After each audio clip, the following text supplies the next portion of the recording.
give us the tech update?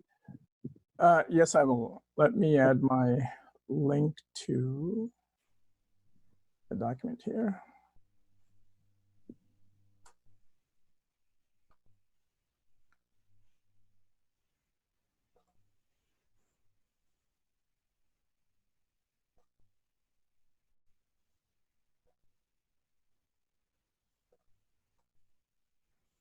There's the link to the document that I'm going to speak from in the chat. And let me share this document.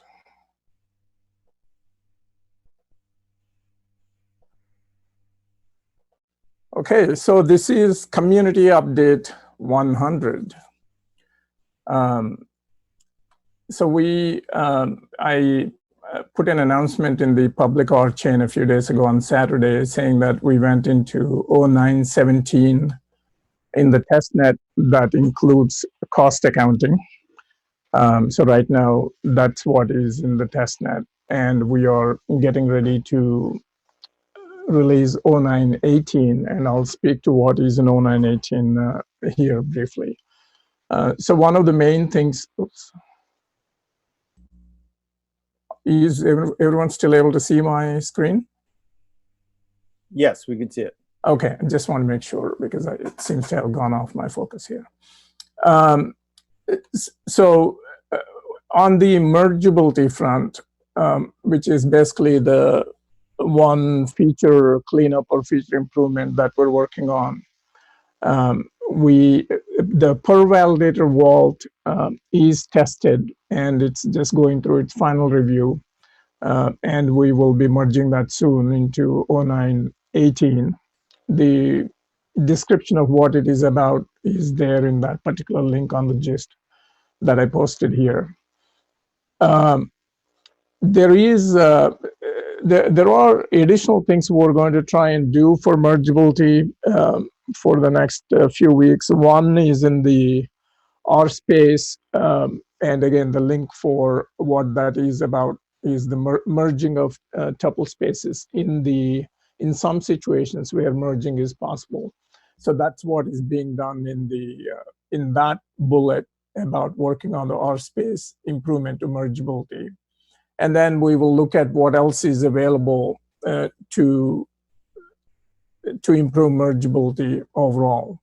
So that's where we are on mergeability. But our expectation at this point is that with each of these features, including starting with the per validator vault, the mergeability problem should be reduced and not seen as often.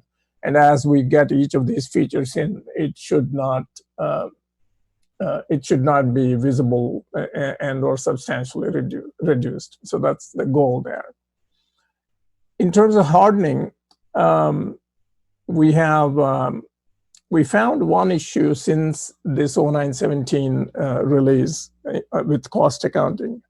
What is happening is that sometimes when there are problems in a contract, such as insufficient funds or whatever, so the contract fails, the deploy fails, but that's also holding up the node from proceeding forward. So we're looking at that. There are a couple of tickets there that we described the problem as we saw at different points in time.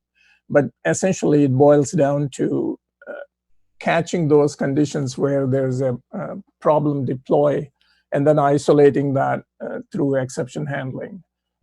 So that it does not hold up everything else. So that's kind of what we're working on. And in addition, we are, I talked last time about, we are kind of going to go ahead and do law testing, property testing, and generative testing. And we are trying to see, Isaac is working on a TLA plus model for parts of the system to see if that would help us actually either formally verify or identify bugs in from a design or specification perspective, as opposed to the plain bottom-up testing approach. So that's kind of what we're doing. And we're beginning to look into addressing the critical issues with the Mercury stability label. These were things that were that we were aware of or were discovered along the way, and but were put aside until we got feature completeness. So we're beginning to work on that. So there's quite a bit of work to be done there in the hardening space, but we're definitely working on those based on relative priority, relative criticality of the issue.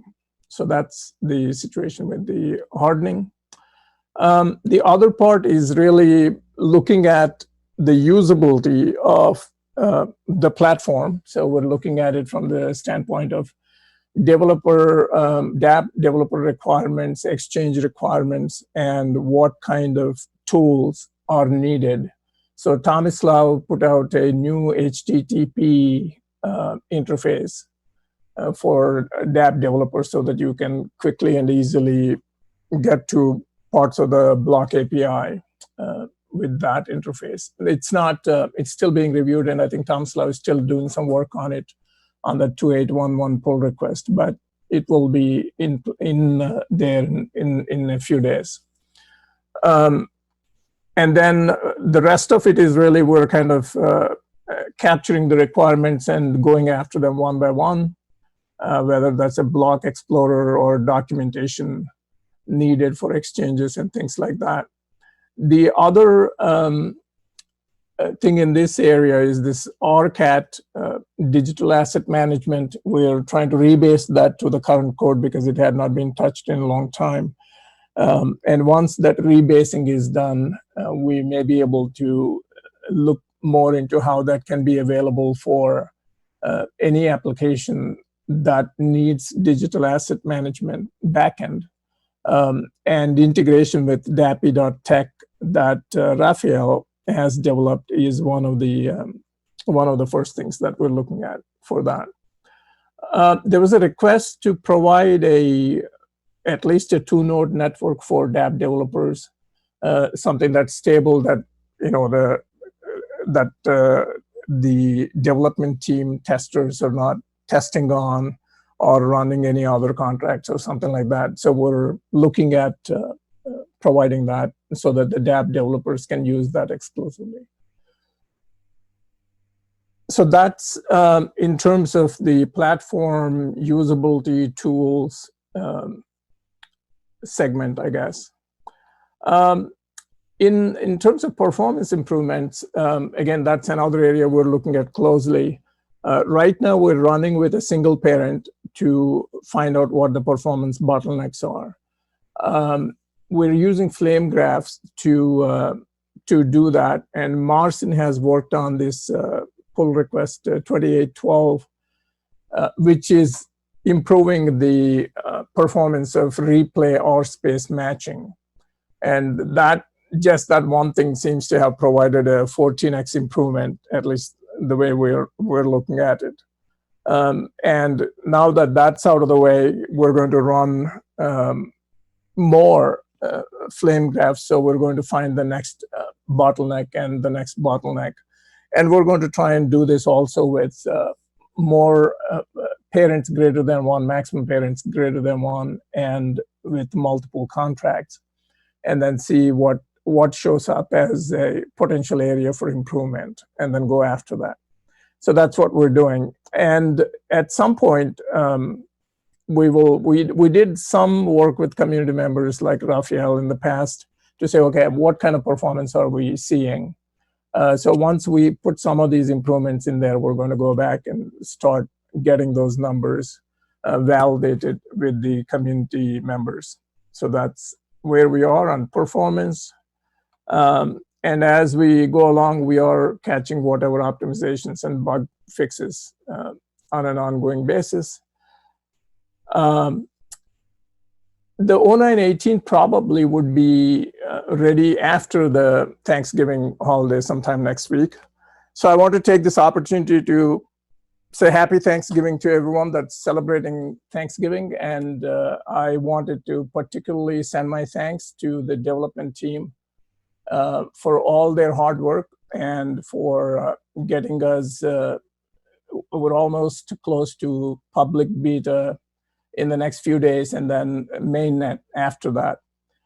So I really want to thank all of them for their work.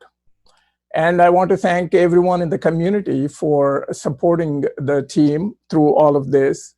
And especially those in the community that have been constantly engaging with the platform and giving us feedback, whether it is in terms of what bugs you're finding or what performance issues or usability issues you're finding, and or those that are developing tools and applications based on that.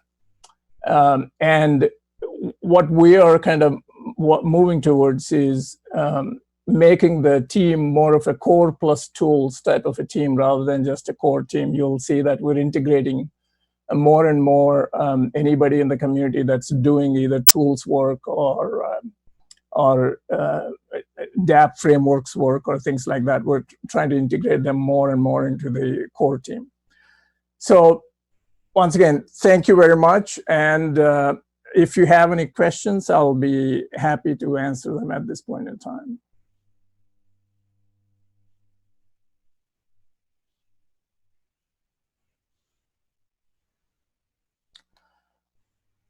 All right, thank you. Over to you, Greg. Thank you very much. So I really appreciate your presentation, Rao. So hopefully people see that a lot of forward progress is being made now. And I want to say that as soon as the mergeability with the fix that's related to the per validator wallets is happening, then we will declare public beta. So I just want to let you know that that's the that we have entered that phase, and you know, so people should be using the network as much as they possibly can to help us shake out the bug. Okay, unless there are any other questions about the tech, we'll move on to some other updates.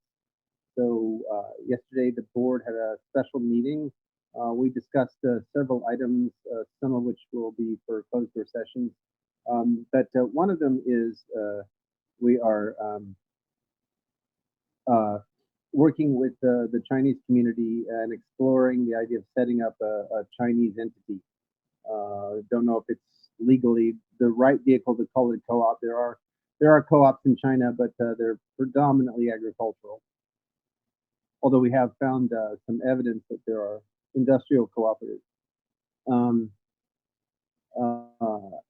But anyway, so the idea is that the two organizations would be sort of mutually interdependent, in many ways reminiscent of what we attempted with the European co-op.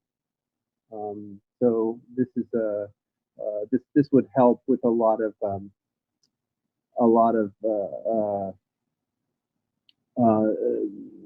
sort of intricacies of Chinese-U.S. law. So that's one of the reasons that we're looking at that. It would also help provide a launch pad for a much better interaction with the Chinese community, with more boots on the ground, so to speak. So this is something that I think that the board has warmly welcomed, and we're now trying to work out the details of the structure. Any questions or comments about that? Yeah, Greg, regardless of the official legal entity, will they be a .coop? Will they follow the ICA cooperative principles?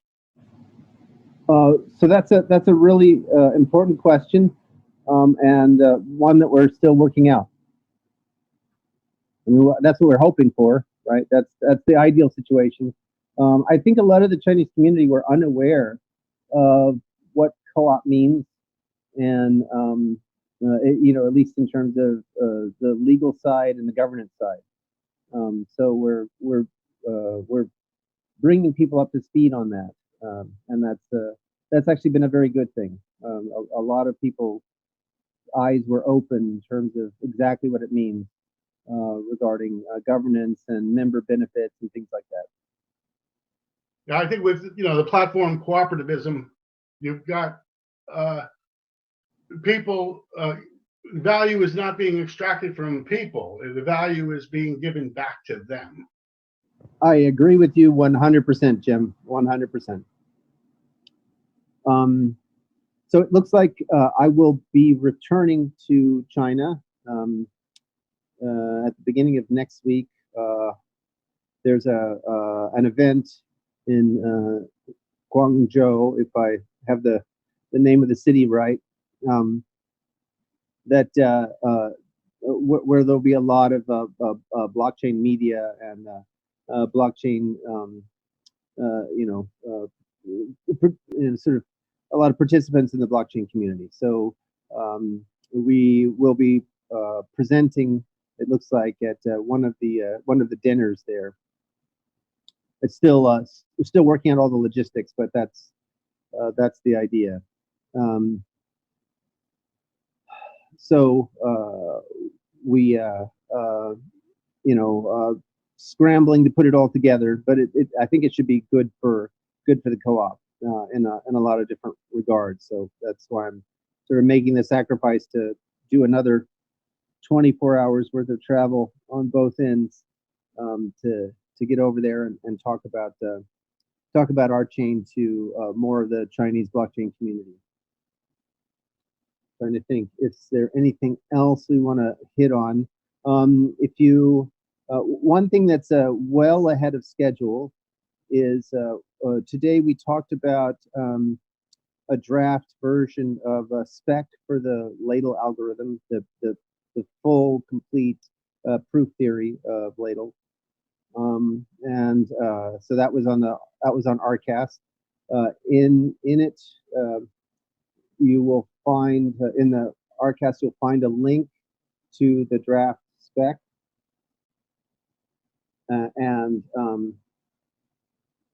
so comments are welcome from those in the technical community who want to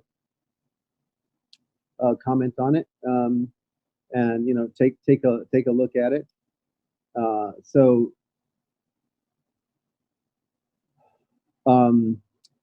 Yeah, that we were not expecting to have this for quite some time, but yeah, it's worth taking a look at. I'm sure there's still work to be done, but I'm comfortable now sharing the spec. Probably over the Christmas holidays, I will do an implementation of the algorithm in Agda to shake out any final concerns that I might have. Then we'll also be providing categorical semantics along with that, and I think we have a really lovely algorithm. It's quite beautiful, and it guarantees some really strong properties. In particular, the proof system that is derived from the notion of computation that's inputted enjoys all the modern gadgetries. So it automatically enjoys Curry Howard, it automatically enjoys realizability, and it automatically enjoys cut elimination, as we have been promising for quite some time. So feel free to give it a look over and see what you think. And I think with that, that's all the updates that we've got. Any questions, comments? Can you say in a sentence how Ladle logic as a distributed law applies to RChain? Yes, of course. So it allows us to generate the type system for Rolang, for example. It also allows us to generate a type system for just about anything, whether it's JavaScript or Java or take your pick. Any notion of computation that you can capture in a reasonable rewrite system, we can run the algorithm on. It also because of the way it works, it automatically gives us a notion of cost accounting. So it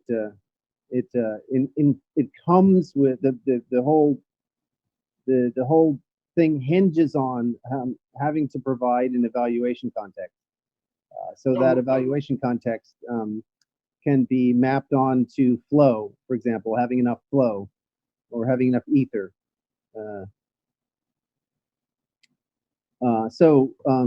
Anyway, it's that's the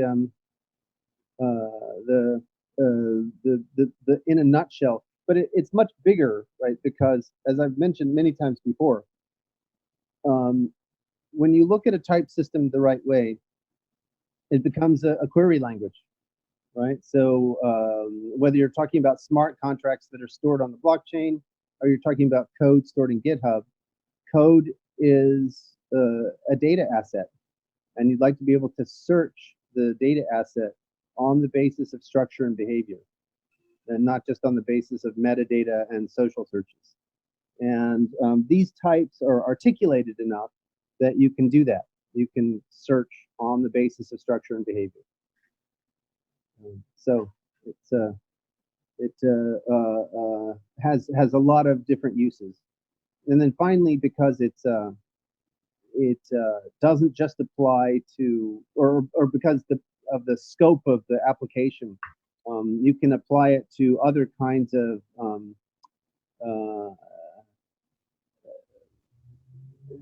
data structures or support for computation. So, for example, the one that I've used a lot is Clifford algebras, which are a way of representing geometric information. So you could apply Ladle to geometric algebras and get a query language for geometric algebras, which is very useful if you want to be able to reason about geometric systems, like when you're building airplanes, or you're studying protein folding, or you're trying to design a navigation system for a self-driving car.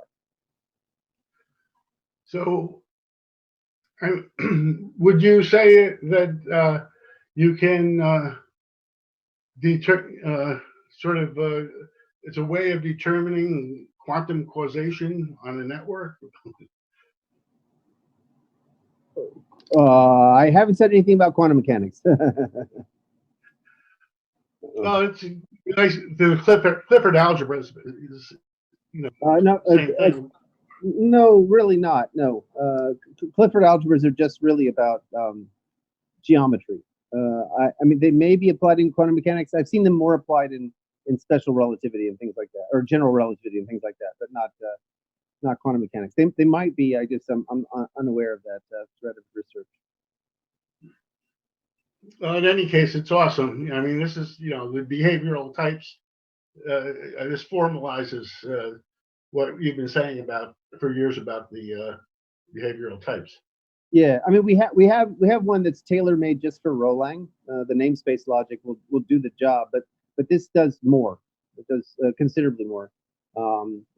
Like, for example, there are two strands of research on behavioral types. There's sort of the Kairos style types, the spatial behavioral style, and then there's the session types.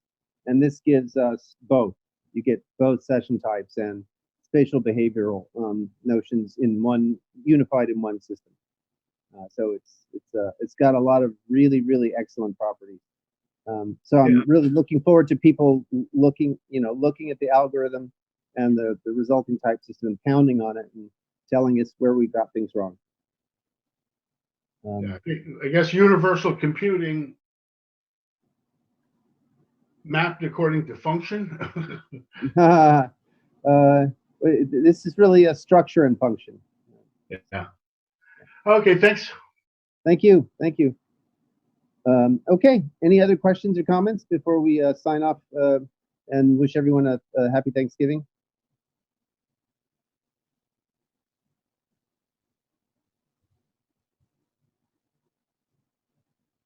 Okay, well, have a happy Thanksgiving, and we'll talk to you again next Wednesday. Remember, this is the Friday is a U.S. holiday, so we won't be having the closed door session.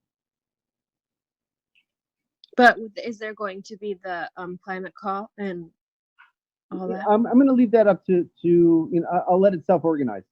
And so the staff call or no? No staff call, but the Okay. climate call it can self-organize. Okay.